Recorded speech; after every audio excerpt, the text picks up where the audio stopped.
musik, som de hører her, det er begyndelsen på et af dem, de gamle dansk tophits, som i mange år var fast inventar på Danmarks Radios P4. Men nu er de væk, de passer ikke længere ind i kanalens musikprofil, og dansk topmusikere føler sig derfor tilsidesat af DR. Vi begynder den næste historie foran den, som det hele handler om.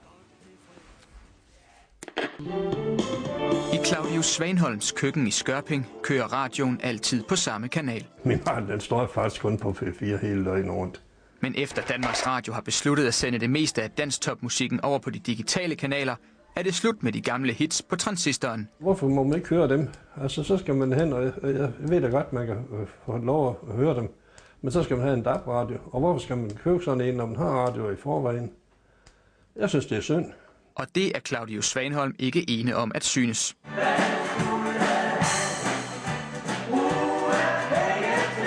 Duoen Aldal, bestående af far og søn med deres seneste store hit, 1 million. –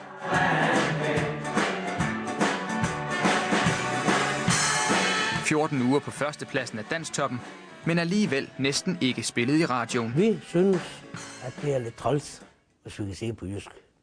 Fordi vi ved jo, at der er jo en masse mennesker, som egentlig gerne vil høre det. Og der er interesse for musikken. Ifølge de seneste tal fra pladeselskabernes brancheforening omsættes der årligt dansktopmusik for 25 til 30 millioner kroner. Det svarer til 4-5% af det samlede marked. Og det er ikke kun de mindre orkestre som Aldal, der føler sig kørt ud på et sidespor af Danmarks Radio. Det gør de store stjerner også. Og når man nu ved, og det gør man, at en meget stor del af lytterne er til den slags musik, så er det simpelthen så forkasteligt, så nedladende, at man siger, at det vil vi ikke beskæftige os med.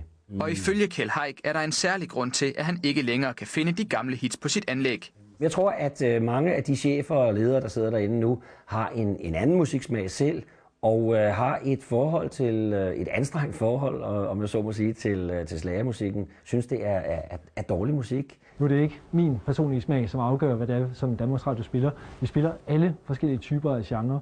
Ole Mølgaard er Danmarks Radios chefredaktør for musik.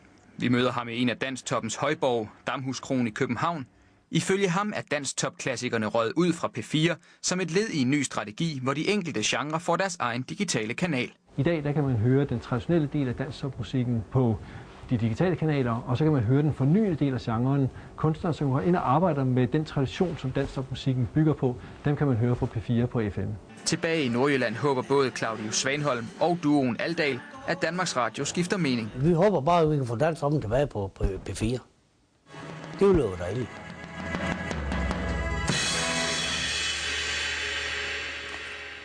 Kun hver 4. husstand herhjemme har en DAB-radio, og derfor kommer dansk topmusikken ikke ud til et bredt nok publikum. Det mener i hvert fald Dansk Folkeparti, som har rejst sagen i Folketinget.